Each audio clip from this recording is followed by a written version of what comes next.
तो थंडरबोल्ट्स के post credit scene को देखकर सब बोल रहे हैं कि भाई इन्होंने फैंटास्टिक फोर फर्स्ट स्टेप्स को स्पॉइल कर दिया, पर शायद आपसे कुछ मिस हो गया है। आइए मैं आपको बताता हूँ। तो थंडरबोल्ट्स मूवी रिलीज हो चुकी है और मूवी हमें सेंट्री के पावर लेवल के साथ एक not so perfect new Avengers team हमारे सामने रख रही है। हमने मूवी की एंडिंग आपको एक्सप्लेन कर दी है, पर अब बारी है मिड क्रेडिट सीन और पोस्ट क्रेडिट सीन की। तो मिड क्रेडिट सीन हमेशा की तरह एक फन नॉट था मूवी को लेकर, पर फैंस के होश उड़ गए पोस्ट क्रेडिट सीन को देखकर। तो सबसे पहले बात करते हैं मिड क्रेडिट सीन की।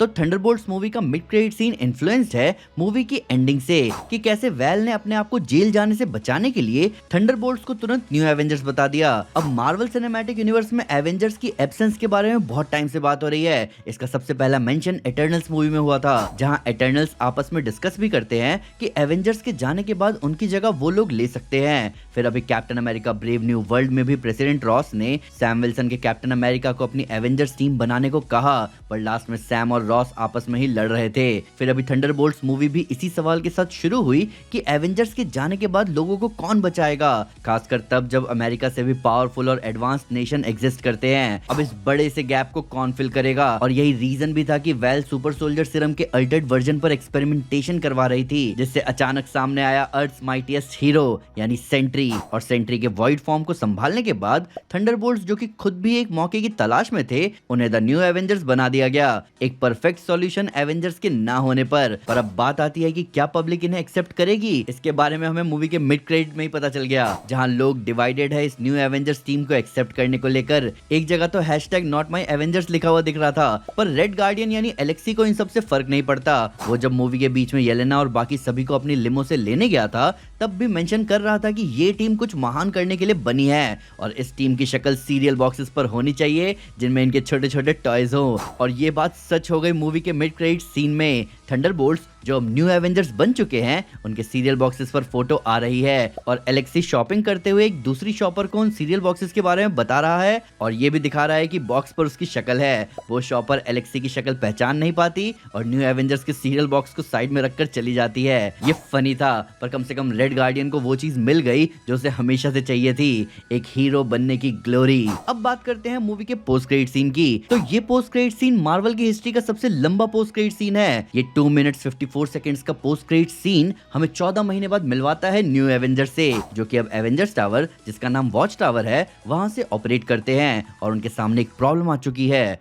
वेल और गवर्नमेंट ने इन्हें न्यू एवेंजर्स कहा है, पर सैम विल्सन, जो कि अभी कैप्टन अमेरिका है, वो अपनी खुद की एवेंजर्स टीम बना रहा है। जिसके साथ साथ यहाँ सबसे बड़ी प्रॉब्लम ये है कि इनके पास एवेंजर्स के नाम का कॉपीराइट भी नहीं है, जिसका सोल्यूशन रेड गार्डियन लेकर आता है अपनी टीम को एवेंजर्स बोलकर। ये बहुत फनी था, और ये माहौल और फनी हो जाता है जब हमें जॉन वॉकर की शील्ड 14 महीने बाद भी मुड़ी हुई दिखती है। साथ ही साथ यहाँ एक नोटिफिकेशन भी आता है टीम के पास कि अर्थ के ऑर्बिट में कोई इंटरडायमेंशनल शिप एंटर की है। रेड गार्डियन तुरंत कहता है कि चिंता की कोई बात नहीं है, उनके पास सेंट्री है जिसपे बैठकर वो देखकर आएगा इस प्रॉब्लम को। जिसपे बॉब कहता है कि वो सेंट्री नहीं बन सकता बिना वॉइड के। फिर बकी येलेना से कहता है कि पहले इस इंटरडायमेंशनल शिप को देखते हैं, जो कि वही शिप है जो हमें फैंटास्टिक फोर फर्स्ट स्टेप्स के ट्रेलर में भी दिखी है, जिसपे एक बड़ा सा 4 लिखा हुआ है, जो कि लोगो है फैंटास्टिक फोर का।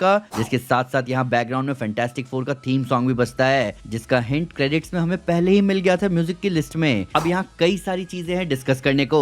सबसे पहले बात करते हैं 2 एवेंजर्स की टीम के बारे में। ये प्रॉब्लम कॉमिक्स में भी बहुत समय तक रही है, यहाँ तक कि सिविल वॉर से ही ये प्रॉब्लम शुरू हुई थी, जहाँ एक गवर्नमेंट की एवेंजर्स टीम थी जो super hero registration act follow करती है, और एक एवेंजर्स टीम थी जो इसको अपोज कर रही थी। यहाँ तक कि कॉमिक्स में सीक्रेट वॉर से पहले भी 2 एवेंजर्स टीम होती है, एक एवेंजर्स और एक न्यू एवेंजर्स। अब ये सेम माहौल हमें यहाँ भी दिख रहा है, जहाँ न्यू एवेंजर्स गवर्नमेंट की बनाई हुई टीम है, जो कि बेसिकली वो सारी बातें मानेंगे जो गवर्नमेंट उन्हें करने को कहेगी। हालांकि अभी वेल भी येलेना और उसके साथियों की बात नहीं टालेगी, क्योंकि ये लोग उसके काले कामों का सबूत हैं। पर फिर भी ये टीम परफेक्ट नहीं है। ये टीम कुछ लाइंस क्रॉस कर सकती है जो बाकी सुपर हीरोज क्रॉस नहीं करेंगे, तो कहीं ना कहीं ये टीम जरूरी भी है। पर हाँ, ये लाइन क्रॉस करने वाली बात दोनों एवेंजर्स टीम के बीच में पंगा क्रिएट कर सकती है। प्लस यहाँ ये भी सोचने वाली बात है कि सैम विल्सन की कैप्टन अमेरिका की एवेंजर्स टीम में कौन कौन होगा।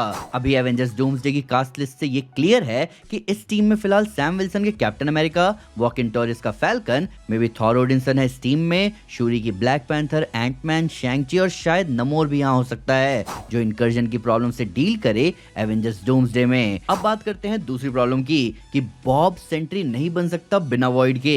अब ये चीज हमें मूवी में भी दिख चुकी है। जब बॉब सेंट्री के लुक में टीम से भिड़ रहा था तो वो जैसे जैसे अपनी पावर्स यूज कर रहा था उसकी डार्कनेस उस पर धीरे धीरे पकड़ बना रही थी, और जब मेल ने उसे किल स्विच से मारा तो वॉइड ने टेक ओवर कर लिया। तो ऐसा सेंट्री के किसी भी फाइट में हो सकता है जहां वो जितना लड़ता जाएगा, जितना स्ट्रेस में आएगा, उतना वॉइड उस पर पकड़ बनाता जाएगा। यानी कि न्यू एवेंजर्स को सेंट्री को सिर्फ और सिर्फ ऐसे सिचुएशंस के लिए ही रखना होगा जब उनके पास और कोई ऑप्शन ना बचे, और ये रीजन है कि बॉब को उसकी टीम की जरूरत है, क्योंकि यही लोग उसे वॉइड की पकड़ से वापस आजाद करवा सकते हैं। तो टीम वाली बात तो अलग है, पर कॉमिक्स में भी सेंट्री को वर्स्ट के सिनेरियो के लिए ही रखा जाता था, जहां वो world breaker, Hulk, outer space problems और ऐसी चीजें हैंडल करता था जो किसी के बस की बात ना हो। अब आते हैं फोर्ड लिखे हुए इंटरडायमेंशनल शिप पर। तो ये चीज क्लियरली कह दी गई है कि ये एक इंटरडायमेंशनल शिप है जो कि न्यू एवेंजर्स के अर्थ के ऑर्बिट में आ चुकी है।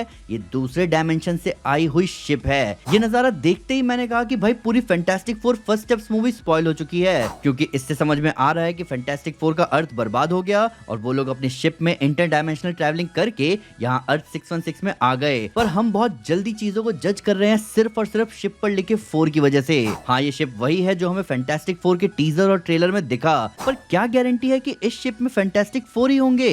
इसमें डॉक्टर डूम भी हो सकता है या कोई भी दूसरा कैरेक्टर। शिप पर 4 लिखे होने से ये थोड़ी क्लियर होता है कि अंदर कौन बैठा है। हाँ, ये शिप मेन फोकस लग रहा है फैंटास्टिक 4 मूवी का, प्लस हाल फिलहाल के ट्रेलर में हमें एक प्लेनेट बर्बाद होता भी दिख रहा है। पर मेरे हिसाब से ये एक डिस्ट्रैक्शन भी हो सकता है, जिसके बारे में हमें क्लियर आइडिया तो जुलाई में फैंटास्टिक 4 मूवी देखकर ही लगेगा। फिलहाल हमें इतना पता है कि फैंटास्टिक 4 के सारे मेंबर्स एवेंजर्स डूम्सडे में हैं। पर चलो एक पल को मान के चलते हैं कि इस शिप में फैंटास्टिक 4 है जो कि अर्थ 616 में आए हैं सबको गैलेक्टस या मल्टीवर्स की बर्बादी के बारे में बताने के लिए, यानी कि इनकर्जन। तो इसका मतलब ये हो सकता है कि अर्थ 616 ग्राउंड जीरो होगा पूरी डूम्सडे की लड़ाई का। अब अगर एक और पॉसिबिलिटी की तरफ ध्यान दे कि अगर इस शिप में डॉक्टर डूम होगा तो ये एक खतरनाक स्टार्ट होगी एवेंजर्स डूम्सडे की, जहां रॉबर्ट डाउनी जूनियर का डॉक्टर डूम आ चुका है अर्थ 616 में, उस अर्थ पर जहां उसकी शक्ल के हीरो को सब पूछते हैं, जिसने अपने आप को सैक्रिफाइस किया पूरे यूनिवर्स को थैनोस से बचाने के लिए।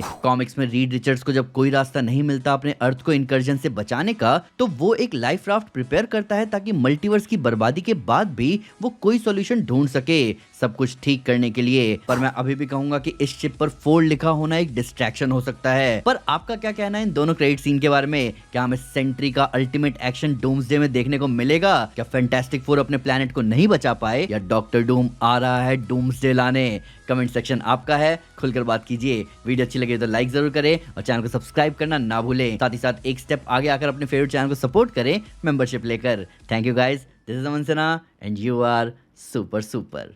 पीस।